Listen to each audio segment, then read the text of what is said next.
僕、昔は暗黒時代の、10代を過ごしていまして、閉鎖病院にいたこともあったり、苦しかったし、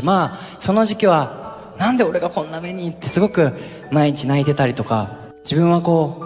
人の目に触れないところにいようっていう気持ちがあったんです。でも、そこから大人になってステージに立ってみて、すごく思うのが、やっぱり、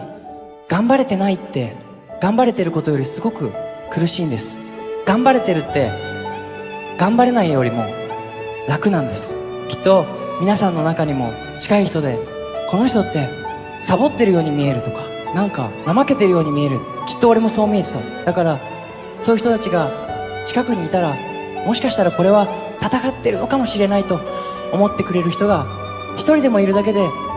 僕はすごく救われると思うんです。